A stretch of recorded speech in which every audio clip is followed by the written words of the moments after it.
We've got some breaking news here. This is from live now from Fox. I literally just saw this while doing show prep. Let's see what this is all about. We want to head over to some breaking news on this Sunday. Take a look at this, a post here on X from the U.S. Department of Justice saying this: United States citizen arrested for attempted firebombing of U.S. Embassy branch office in Tel Aviv, Israel. This is terrible. I was literally just saying, because there was a situation with the two people who work at the Israeli embassy were getting, they got assassinated. And I was like, I hope that this does not inspire copycats and more people to attack members of the Israeli government. And now we have this happening where we have U.S. states citizen, a citizen too. This is not an illegal. This is a citizen of the United States of America attempting to commit an act of terror against the state of Israel. Let's pull up this article. Okay, it says here, United States citizen arrested for attempted firebombing of U.S. Embassy branch office in Tel Aviv, Israel. Earlier today, Joseph Neumeyer, a dual U.S. and German citizen. Oh my goodness. Oh my goodness. Is there anything more cliche than a German trying to do a terrorist attack in Israel? Like, a little on the nose, my friend. But a dual U.S. and German citizen was arrested at John F. Kennedy International Airport by FBI special agents, and a complaint was unsealed in the Eastern District of New York, charging Neumeyer with attempting to destroy by means of fire explosive the branch office of the United States Embassy located in Tel Aviv, Israel. Neumeyer was deported by Israeli authorities to the United States. Neumeyer made his initial court appearance before U.S. Magistrate Judge Penny Kuo of the Eastern District of New York and was ordered detained. As alleged in the complaint, Neumeyer arrived in Israel in April 2025. On May 19, Neumeyer, 28, arrived outside the U.S. Embassy in Tel Aviv carrying a dark-colored backpack. Without provocation, Neumeyer spit on an embassy guard as he walked past. But that's also not very smart. It's an easy way to get noticed and caught for sure. Neumeyer managed to break free as the guard attempted to detain him, leaving behind his backpack. A search of Neumeyer's backpack revealed 3 rudimentary improvised incendiary devices, commonly known as Molotov cocktails. So this guy was probably inches and moments from actually committing the act of terror he was attempting. And the only reason he wasn't successful is because he spit on a guard. And then the guard tried to grab him, and he ended up losing his backpack. That's actually kind of scary, because how close this guy got to being successful with this terrorist attack. Law enforcement tracked Neumeyer to his hotel where he was arrested. Neumeyer's social media revealed that earlier in the day, on May 19, he posted, "Join me as I burn down the embassy in Tel Aviv, death to America, death to Americans, and screw the West." Law enforcement authorities confirmed the presence of flammable fluid in the devices. Other social media posts from an account believed to be used by Neumeyer revealed his threats to assassinate President Trump. What? This is not great. And here's the thing. This guy's posting on social media that he's going to attack or try to kill President Trump. Why wasn't this investigated? These things need to be investigated. Like, there are enough whack jobs now that whenever someone makes a threat to do something like this, I think they need to be investigated now. A lot of times, people online say, "Oh, I'm going to kill you, I'm going to kill that person, I'm going to kill these people." There are so many people saying that don't do it. That people be like, "Oh, it's a false flag. It's not going to actually happen. It's fine. Don't worry about it." But now we have so many acts of terror now. The government needs to be taking action whenever things like this are being said. It's posted on X, it needs to be flagged and sent to the federal authorities and be like, "Hey, this person is making a violent threat. Maybe this is something that you need to investigate or look into." Because this guy could have been caught or arrested. Right? Like, maybe this guy had written plans in his basement or whatever that they could have arrested him for and prosecuted him over. For all we know. All the way back in those years ago, whenever it was that he had threatened to assassinate President Trump, and then this never would have happened. But instead, no, we are dealing with a situation where this guy almost burned down an entire embassy. Unbelievable. It says here on May 25th, Israeli authorities returned Neumeyer to the United States.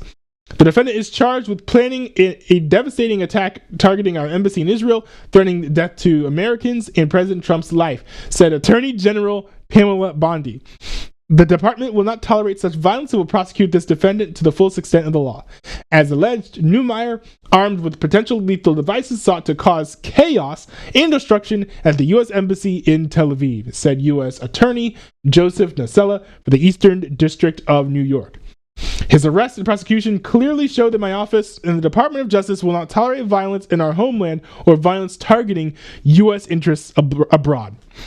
The defendant is charged with attempting to firebomb the U.S. Embassy and making threats to President Trump, said FBI Director Kash Patel. This despicable and violent behavior will not be tolerated at home or abroad, and the FBI, working with our partners, will bring him to face justice for his dangerous actions. If convicted, Neumeyer faces a minimum of 5 years and a maximum of 20 years in prison and a maximum fine in the amount of $250,000. A federal district court judge will determine any sentence after considering the U.S. sentencing guidelines and other statutory factors. The FBI Washington field office is investigating this case with assistance from the FBI New York field office.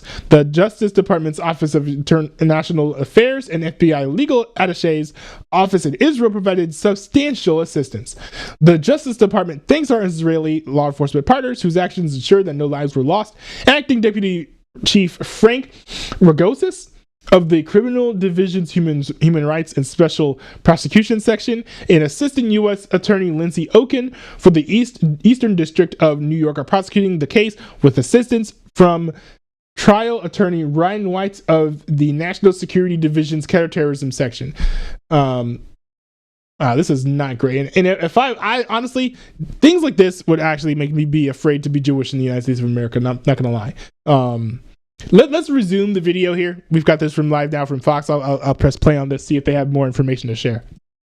Do have the entire State Department press release here in my hand. I want to read some of it for you next. Earlier today, Joseph Neumeyer, a dual U.S. and German citizen, was arrested at John F. Kennedy International Airport by FBI special agents, and a complaint was unsealed in the Eastern District of New York charging Neumeyer with attempting to destroy, by means of fire or explosion, the branch office of the United States Embassy located in Tel Aviv, Israel. Neumeyer was deported by Israeli authorities to the United States. He made his initial court appearance before U.S. Magistrate Judge Peggy Kuo of the Eastern District of New York and was ordered detained. I want to bring here a live look over in Jerusalem as I continue to read the latest from this press release. It goes on to say, as alleged in the complaint, Neumeyer arrived in Israel on April 2025. On May 19th, Neumeyer, 28 years old, arrived outside of the U.S. Embassy in Tel Aviv carrying a dark-colored backpack. Without provocation, Neumeyer spit on an embassy guard. So one thing that's interesting is if he went there in April and then he tried to do this terror attack in May, I wonder if he literally went there just to do this terrorist attack, which is even worse, honestly, than just like waking up next to the embassy and being like, I think it'll burn down. Like, no, this seems like it was extremely deliberate. As he walked past. Neumeyer managed to break free as the guard attempted to detain him, leaving behind his backpack. A search of Neumeyer's backpack revealed 3 rudimentary improvised incendiary devices commonly known as Molotov cocktails. Law enforcement tracked Neumeyer to his hotel where he was arrested. Neumeyer's social media revealed that earlier in the day on May 19th, he posted some comments there which raised alarm with authorities. I'm not going to read them because there's some expletives in it. Law enforcement authorities confirmed the presence of a flammable fluid in the devices. Other social media posts from an account believed to be used by Neumeyer revealed his threats to assassinate President Trump. On May 25th, Israeli authorities returned Neumeyer to the United States. Attorney General Pam Bondi also quoted in the statement saying that the defendant is charged with planning a devastating attack targeting our embassy in Israel, threatening death to Americans and President Trump's life. AG Bondi goes on to say the department will not tolerate such violence and will prosecute this defendant to the fullest extent of the law. I also have a statement here from FBI Director Kash Patel, taking a look here as we are following the latest. He says this. Quote, the defendant is charged with attempting to firebomb the U.S. Embassy and making threats to... I'm sorry. No, I'm sorry. No, I glanced away for a second and I went back to the monitor. I am... Can we talk for a moment? Like, I almost feel bad bringing this up. How unfortunate do you have to be? You've spent all of these years in various sectors of the government and, you know, as an influencer and political pundit. And then you get elected to your biggest, most lucrative, and most visible position in your entire career, being the literal director of the FBI. People are talking about you all the time. He has an opportunity to make a change. People are discussing him on the news, on the daily. But how unfortunate that every time your name is being brought up, this is your picture. This is your picture. Like, was he okay? Did he eat some bad food? Like, hey, this is me. You know, I'm gonna be honest. You know, I know this full well. I have a full bag of hot Cheetos over there. This is me 2 days after eating hot Cheetos. But like, I just find it so hilarious every time I see his picture, because it's supposed to be a professional headshot, but he's like,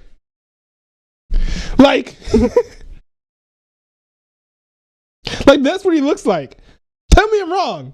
This is one of the funniest professional headshots I've ever seen. He looks scared. He looks like there's like someone with a gun on the other side of the camera. It's always a shock whenever I see it. I'm like, whoa. Are you okay, good buddy? But yeah, no. I know this is a serious situation, but I just got a little jump scared there. As we are following the latest, he says this. Quote, the defendant is charged with attempting to firebomb the U.S. Embassy and making threats to President Trump. This despicable and violent behavior will not be tolerated at home or abroad, and the FBI, working with our partners, will bring him to face justice for his dangerous actions. The defendant, they're charged, if convicted, Neumeyer faces a minimum of 5 years in prison and a maximum of 20 years in prison. We're going to continue to follow this developing story for you at Live Now from Fox. One more time, a look here at the post from... So this sort of rehashes the social media post there. And yeah, I had sort of asked this question before, right? And I was like, I don't know how you stop this from happening again, because the ideology is always going to be there, right? There are always going to be people who, you know, hate Israel so much to the point where, you know, they think that it's justified to go out and attack people just for associating themselves with the state of Israel. Of course, you could beef up the security of these embassies, but this is not going to stop the embassies. After a while, people are going to start attacking the civilians, Jewish civilians, or people who are outspoken and being supportive of Israel. Now, maybe if these are these actions are being spawned from organizations, you can find those organizations and you can hunt them down and take them out. But still, if it's ideological, nothing's stopping any lone wolf from going out and doing a similar heinous, or attempting a similar heinous act of terrorism. This is awful, and you do hate to see it. It sort of does expose how prevalent this scourge of radical anti-Israel hatred has become amongst Americans. Because let's be honest, you know, one person doing a terrorist attack does not a trend make. But now we have two, and here's the thing: the majority of people who have radical ideas will not act on them. You have to have a lot of people with the same radical idea for one of them to finally actually do something. And so I think this says something about what we might expect in the future. We need more pro-Palestinians to go out and say, no, don't do these terrorist attacks against Jews and members of the Israeli government. There are better ways to call for the change that we want to see in the world. I hope that Jews in the United States don't get attacked more, but I'm just worried that this is just the first in a worrying trend of anti-Israel and anti-Semitic violence that we're just going to start seeing this summer in 2025.